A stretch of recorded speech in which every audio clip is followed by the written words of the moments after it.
আজকে আমরা শিল্প চ্যাপ্টার কিছু বেসিক আইডিয়া বেসিক বিষয় নিয়ে আলোচনা করব, যে বিষয়গুলো আমরা বিভিন্ন সময় এই শিল্প চ্যাপ্টার ক্ষেত্রে দেখে থাকি। আমরা প্রথমেই আসবো যে ম্যাটেরিয়াল ইন্ডেক্স। আলফ্রেড ওয়েবার তার least cost theory of industrial location, এই থিওরিতে যে সমস্ত নতুন নতুন আইডিয়ার ধারণা দিয়েছিলেন তাদের মধ্যে সবচেয়ে গুরুত্বপূর্ণ হচ্ছে ম্যাটেরিয়াল ইন্ডেক্স। ম্যাটেরিয়াল ইন্ডেক্স বা পণ্যসূচক বলতে কি না, ব্যবহৃত কাঁচামালের মোট ওজন, ব্যবহৃত কাঁচামালের মোট ওজন ডিভাইডেড বাই উৎপাদিত পণ্যের মোট ওজন, উৎপাদিত পণ্যের মোট ওজন। অর্থাৎ খেয়াল করে দেখো, কোন একটা শিল্পতে বিশেষত যন্ত্রশিল্পের ক্ষেত্রে তো র মেটেরিয়ালস লাগে, র মেটেরিয়ালস থেকে তো ফিনিশ প্রোডাক্ট বা দ্রব্য উৎপাদিত হয়ে থাকে। কাপড় স্পিন শিল্পের ক্ষেত্রে 1 টন সুতো থেকে 1 টন তুলো থেকে 1 টন সুতো তৈরি হয়, 1 টন সুতো থেকে 1 টন কাপড় তৈরি হয়। তাহলে সেক্ষেত্রে ব্যবহৃত কাঁচামাল কত? 1 টন। আর উৎপাদিত দ্রব্য কত হচ্ছে না 1 টন। তাহলে তার ম্যাটেরিয়াল ইন্ডেক্স বা পণ্যসূচক কত না 1। আর লৌহ ইস্পাত শিল্পের ক্ষেত্রে, লৌহ ইস্পাত শিল্পের ক্ষেত্রে 1 টন লৌহ ইস্পাত তৈরি করতে কমপক্ষে 4.5 টন কি লাগে না কাঁচামাল লাগে। তাহলে সেক্ষেত্রে তার পণ্যসূচক কি না 4.5। খেয়াল রাখবে এটা একটা ইউনিট ফ্রি নাম্বার, কিন্তু উপরে ওজন থাকছেন, ওজনের যাই একক না কারণ উপরে থাকছে নিচেও সেম একক থাকছে, তাহলে স্বাভাবিকভাবে এটা কি হচ্ছে না ইউনিট ফ্রি নাম্বার। কোনো একটা জায়গাতে শিল্প কোথায় গড়ে উঠবে তার ক্ষেত্রে অত্যন্ত গুরুত্বপূর্ণ বিষয় কিন্তু ম্যাটেরিয়াল ইন্ডেক্স। তার কারণ হচ্ছে ম্যাটেরিয়াল ইন্ডেক্স যদি 1 এর বেশি হয়ে থাকে তাহলে শিল্প কারখানার গড়ে ওঠার প্রবণতা কিন্তু কাঁচামাল উৎপাদক অঞ্চলে। আর যদি ম্যাটেরিয়াল ইন্ডেক্স যদি 1 বা 1 এর কম যদি হয়ে থাকে তাহলে বাজার বা অন্য কোনো জায়গা, যে জায়গাতে অন্য অ্যাট্রাক্টিং ফ্যাক্টর রয়েছে সেই জায়গাগুলোতে গড়ে উঠতে পারে। কাঁচামাল কিংবা পরিবহন সেক্ষেত্রে কিন্তু কোনো ম্যাটার কিন্তু করে না। নেক্সট হচ্ছে ফুডলুজ ইন্ডাস্ট্রি বা শেকড়ালগা শিল্প। এই আগের প্রসঙ্গ ধরেই বলি, যে সমস্ত শিল্পের পণ্যসূচক 1 সেই সমস্ত শিল্প কারখানা যে কোনো জায়গাতে গড়ে উঠতে পারে। একটু আগেই বললাম যে কোনো জায়গা বলতে কোথায় গড়ে উঠতে পারে, হয় বাজারের নিকটবর্তী অঞ্চলে গড়ে উঠতে পারে, হয় বাজারের নিকটবর্তী অঞ্চলে গড়ে উঠতে পারে, না যেখানটাতে শ্রমিকের প্রাধান্য রয়েছে তেমন অঞ্চলে গড়ে উঠতে পারে, বা যেখানটাতে ইন্ডাস্ট্রিয়াল অ্যাগ্লোমারেশন আছে মানে শিল্পের অনেক প্রচুর সংখ্যক শিল্প কারখানা রয়েছে সেখানে গড়ে উঠতে পারে, বা এদের মধ্যবর্তী কোনো জায়গাতে গড়ে উঠতে পারে। অর্থাৎ কোনো পার্টিকুলার ফ্যাক্টর মানে শিল্প কারখানাকে তার নিজের দিকে কেন্দ্রীভূত করতে পারে না। সেই জন্য যেহেতু বিভিন্ন জায়গাতে গড়ে উঠতে পারে সেই জন্য এটাকে কি বলা থাকে ফুডলুজ ইন্ডাস্ট্রি বা শেকড়ালগা শিল্প বা কি হচ্ছে না অস্থানু শিল্প বলা হয়ে থাকে। নেক্সট হচ্ছে পেন্ডুলাম প্রিন্সিপলস অফ ট্রান্সপোর্টেশন। অর্থাৎ এক্ষেত্রে পরিবহন খরচ দুটো স্থানের মধ্যে কি হয়ে থাকে ডিভাইড হয়ে থাকে। আমরা প্রত্যেক জায়গাতে জানি কোনো জায়গাতে মালপত্র ট্রান্সফারের ক্ষেত্রে যাতায়াতের খরচটা যে কোম্পানি বা যে সংস্থা বা যে ব্যক্তি ট্রান্সপোর্ট করিয়ে থাকে তাকেই দিতে হবে। অর্থাৎ আমি লৌহ ইস্পাত শিল্পের ক্ষেত্রে বলি, লৌহ ইস্পাত শিল্পের ক্ষেত্রে দুটো কাঁচামাল সবচেয়ে বেশি লাগে, একটা হচ্ছে লৌহ আকরিক আর একটা হচ্ছে কয়লা। তাহলে একটা জায়গাতে কয়লা পাওয়া যায় আর একটা জায়গাতে লৌহ আকরিক পাওয়া যায়। আগের কনসেপ্ট ছিল কি, অতীতের কনসেপ্ট ছিল কি, যেখানে লৌহ আকরিক পাওয়া যায় সেখানটাতে শিল্প কারখানা গড়ে ওঠে। তাহলে যেখান থেকে কয়লা পাওয়া যায়, কয়লা উৎপাদিত হয়, তাহলে সেখান থেকে কয়লা লৌহ আকরিক উৎপাদক অঞ্চল আনতে হতো। তাহলে যে ওয়াগানে করে কিংবা যে জাহাজে করে কয়লা আসতো সেই জাহাজটা বা সেই ওয়াগানটা যাওয়ার সময় ফিরতে যেত, কিন্তু ট্রান্সপোর্ট কস্টটা কী হতো, বোথ সাইডের ট্রান্সপোর্ট কস্টটা কী হতো না ওই কোম্পানিকে দিতে হতো। কিন্তু বর্তমানে নতুন প্রিন্সিপাল সেটা হচ্ছে ট্রান্সপোর্ট মানে পেন্ডুলাম প্রিন্সিপালস বা পরিবহনের দোলক নীতি। এক্ষেত্রে কী করা হচ্ছে না দুটো জায়গাতেই লৌহ ইস্পাত শিল্প কারখানা গড়ে উঠবে। একটা হচ্ছে যেখানটাতে লৌহ আকরিক পাওয়া যায় সেই অঞ্চলে, আর যেখানটাতে কয়লা পাওয়া যায় সেখানটাতে সেই অঞ্চলে। ফলে যে ট্রেনে কয়লা উৎপাদক অঞ্চল থেকে লৌহ আকরিক উৎপাদক অঞ্চলের দিকে কয়লা আসে সেই ট্রেনেরই ফিরতি পথে লৌহ আকরিক উৎপাদক অঞ্চল থেকে কয়লা উৎপাদক অঞ্চলের দিকে কি হচ্ছে না লৌহ আকরিক যাচ্ছে। ফলে ট্রান্সপোর্ট কস্টটা কি হচ্ছে না দুটো জায়গা থেকে কি হয়ে থাকে না ডিভাইড হয়ে যায়। ফলে লৌহ ইস্পাতের উৎপাদন খরচ তুলনামূলকভাবে কি হয়ে থাকে না কম হয়ে থাকে। এটাকেই কি বলা থাকে না পরিবহনের দোলক নীতি বলা থাকে। Vertical integration of industry. একটা শিল্প কারখানাতে একটা ফিনিশ প্রোডাক্ট তৈরির জন্য যে পরপর স্টেপগুলো রয়েছে সেই স্টেপগুলো যদি পরপর একটা জায়গাতে যদি তৈরি হয়, ব্যাপারটা বোঝাতে পারলাম কি? খেয়াল করে দেখো, একটা লৌহ ইস্পাত শিল্পের ক্ষেত্রে প্রথমে কি করা হবে, লৌহ আকরিককে বিশুদ্ধ লোহাতে পরিণত করা হয়। বিশুদ্ধ লোহা থেকে কি তৈরি করা থাকে, আমাদের বিভিন্ন উদ্দেশ্য সাধক স্টিল তৈরি করা থাকে, তার থেকে ফিনিশড গুড তৈরি হয়ে থাকে। তাহলে কোনো একটা শিল্প কারখানাতে যদি এই 3টে কাজ যদি হয়ে থাকে তাহলে তাকে কি বলা হবে না ভার্টিক্যাল ইন্টিগ্রেশন। না এমন কোনো বিষয় নেই যে 3টে হতেই হবে। প্রচুর কারখানা রয়েছে যেখানে তার বিশুদ্ধ লোহা তৈরি করা থাকে, মানে লৌহ আকরিককে গলিয়ে বিশুদ্ধ লোহা তৈরি করা থাকে। আবার কোনো জায়গায় রয়েছে সেখানে শুধু স্টিলই তৈরি হয়। অর্থাৎ বিশুদ্ধ লোহার সঙ্গে বিভিন্ন লৌহ সংকর মিশিয়ে কি তৈরি করা থাকে না স্টিল তৈরি করেছে। আবার কোনো কোনো কারখানা রয়েছে সেখানে কি থাকে স্টিল নিয়ে আসা হয়, স্টিল থেকে দ্রব্য সামগ্রী তৈরি হয়। কিন্তু কোনো একটা জায়গাতে যদি সবগুলো যদি হয় তাহলে সেটাকে কি বলা হতো, ভার্টিক্যাল ইন্টিগ্রেশন অফ ইন্ডাস্ট্রি বলা হবে। কার্পাস পেন্ট শিল্পের ক্ষেত্রে লক্ষ্য করে কার্পাস পেন্ট শিল্পের ক্ষেত্রে ফার্স্ট স্টেপ হচ্ছে কি, কার্পাস পেন্ট শিল্পের ক্ষেত্রে ভার্টিক্যাল ইন্টিগ্রেশন যদি কটন টেক্সটাইলের ক্ষেত্রে যদি নিয়ে থাকি, ফার্স্টে হচ্ছে জিনিং, তারপরে কি হচ্ছে কার্ডিং, তারপরে কি হচ্ছে উইভিং, তারপরে রয়েছে weaving carding, ginning carding weaving printing finalisation. এইখানে তো মাঝখানে একটা স্টেপ ছিল স্পিনিং বলে।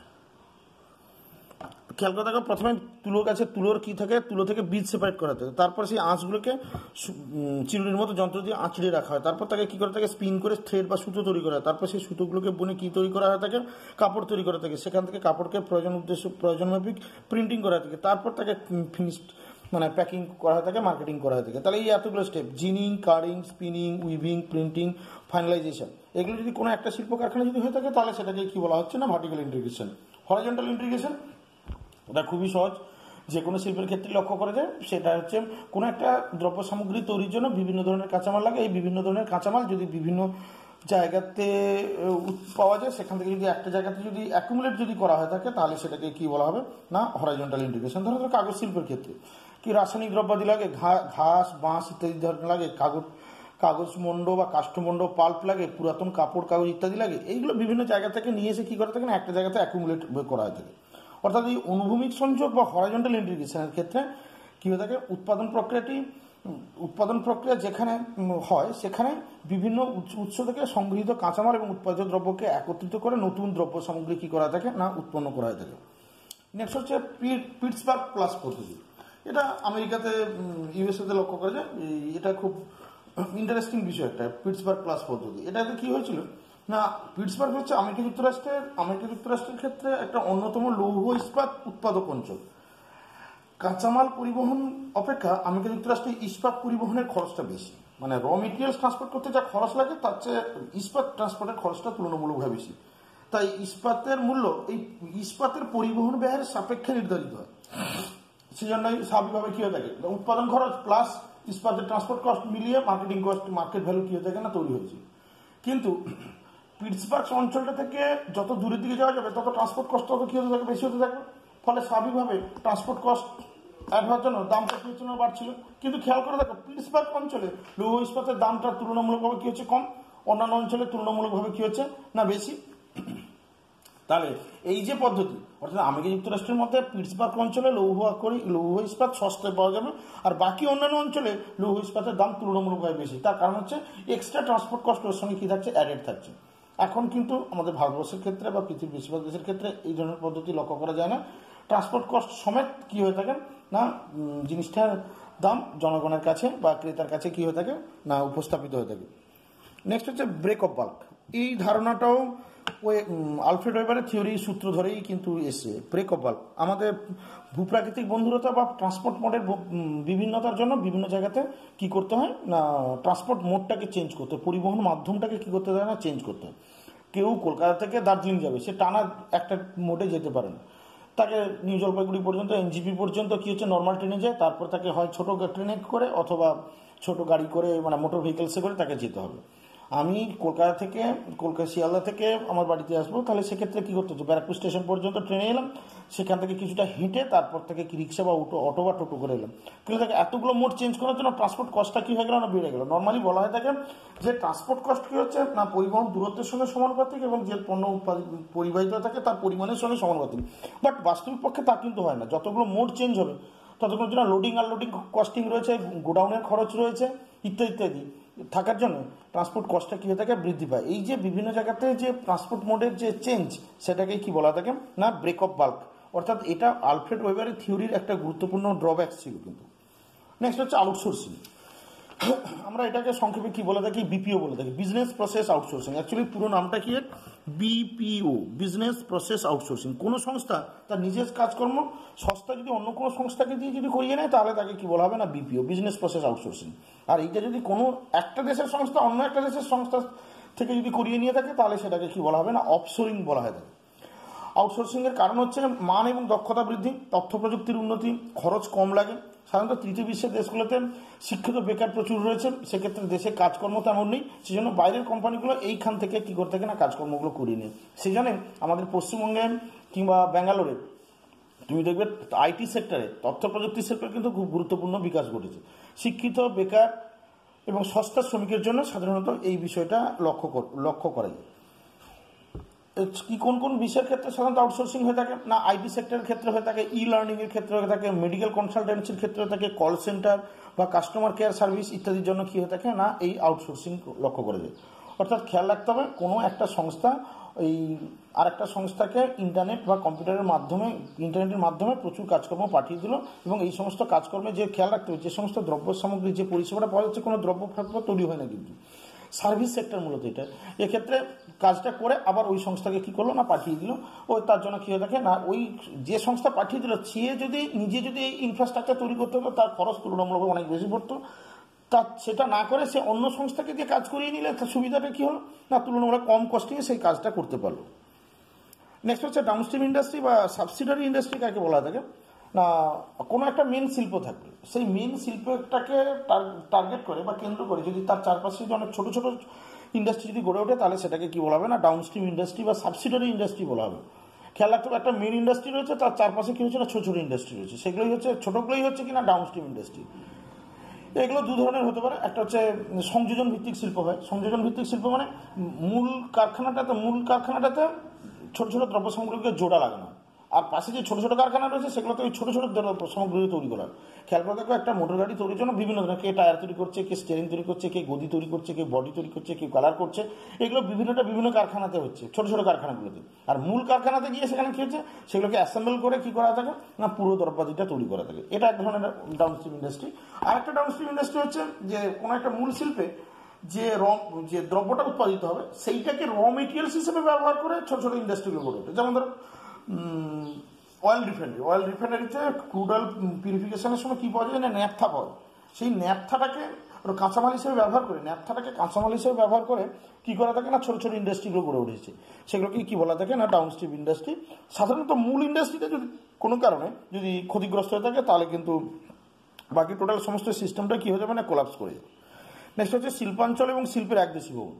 শিল্পাঞ্চল বলতে যেখানেতে অনেক সংখ্যক শিল্প কারখানা গড়ে ওঠে তাকে কী বলা থাকে, শিল্পাঞ্চল। It is a part of earth surface, পৃথিবী পৃষ্ঠের কোনো একটা অঞ্চল যেখানটাতে কী হয়ে থাকে না, প্রচুর পরিমাণে শিল্প কারখানার কনসেন্ট্রেশন রয়েছে।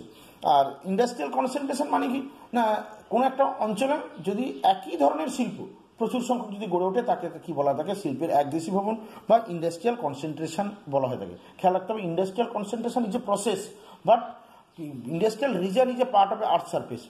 এই শিল্পাঞ্চল গড়ে ওঠার পেছনে দুটো বিষয় থাকতে পারে। ওই শিল্পাঞ্চলে একই ধরনের শিল্প কারখানা গড়ে উঠেছে, সেটা হতে পারে যেন হুগলি নদীর উভয় তীরে প্রচুর সংখ্যক পাটকল গড়ে উঠেছে, সেটা এক ধরনের industrial reason, Hooghly industrial reason. কিন্তু তুমি মুম্বাই পুনে ইন্ডাস্ট্রিয়াল রিজন যদি খেয়াল করে দেখো, তুমি যদি শিকাগো গ্যারি শিল্পাঞ্চল যদি খেয়াল করে দেখো, তাহলে সেখানে দেখবে শুধু যে কেবলমাত্র লৌহ ইস্পাত শিল্প গড়ে উঠেছে তা কিন্তু না, তার সঙ্গে আরও অন্যান্য অ্যাসোসিয়েটেড প্রচুর শিল্প গড়ে উঠেছে। অর্থাৎ একটা জায়গাতে প্রচুর শিল্প কারখানা একসঙ্গে গড়ে উঠলে শিল্পাঞ্চল, কিন্তু সেখানেতে একই ধরনের শিল্প কারখানা থাকতে পারে অথবা বিভিন্ন ধরনের শিল্প কারখানা কিন্তু থাকতে পারে। নেক্সট হচ্ছে লোকেশনাল ট্রায়াঙ্গেল। লোকেশনাল ট্রায়াঙ্গেল হচ্ছে আলফ্রেড ওয়েবারের থিওরির আরেকটা গুরুত্বপূর্ণ পার্ট। সেই আলফ্রেড ওয়েবারের থিওরিতে গুরুত্বপূর্ণ পার্টে সেখানে বলা আছে যদি কোনো একটা শিল্পকে অ্যাট্রাক্টিং করার জন্য যদি তিনটে মেন ফ্যাক্টর থাকে, ধরো দুটো কাঁচামাল লাগে আর একটা বাজার রয়েছে বা একটা শ্রমিক রয়েছে, তাহলে এই তিনটে জিনিস শিল্প কারখানা কোথায় গড়ে উঠবে তার জন্য কী করতে থাকে না, আকর্ষণ করতে থাকে যে এইদিকে শিল্প কারখানা গড়ে ওঠা ভালো, ওখানে গড়ে ওঠা ভালো, ওখানে গড়ে ওঠা ভালো। কিন্তু যার অ্যাট্রাকশন পাওয়ার যা বেশি হবে সেই দিকে শিল্প কারখানা গড়ে উঠবে। সাধারণত এটাকে দেখানো থাকে তিনটে সমবাহু ত্রিভুজের মতো করে টেবিলের উপরে একটা ডায়াগ্রামস তৈরি করা থাকে, একটা তিনটে সুতো নেওয়া হয়ে থাকে, তিনটে সুতোকে মাঝখানে একটা গাঁট দিয়ে রাখা হয়ে থাকে, আর তিনটে সুতো থেকে তিনটে ওয়েট, যার অ্যাট্রাক্টিং পাওয়ার বেশি তার ওয়েটটা কি হচ্ছে বেশি একটু বড়, এরকমভাবে সাজিয়ে রাখা হয়। এবার দেখা যাবে যে যেদিকে ওয়েটটা বেশি সেদিকেই শিল্প কারখানাটার অবস্থানটা, ওই যে গাঁটটা মানে হচ্ছে যেখানে শিল্প কারখানাটা গড়ে উঠতে যায়, মানে গড়ে ওঠার প্রেশার কি, তাহলে কী হচ্ছে না সেই দিকে কী হচ্ছে না সরে যাচ্ছে। ওই ভ্যারিগনের ল অফ প্যারালালোগ্রাম আছে, বল সমান্তরিক উপপাদ্য আছে, সেইটারই অ্যাপ্লিকেশন করে এই জিনিসটা করা হয়ে থাকে। একটু ডায়াগ্রামেটিক তুমি যদি জিনিসটাকে দেখো তাহলে এরকমটা হবে যে তিনটে সমবাহু ত্রিভুজ।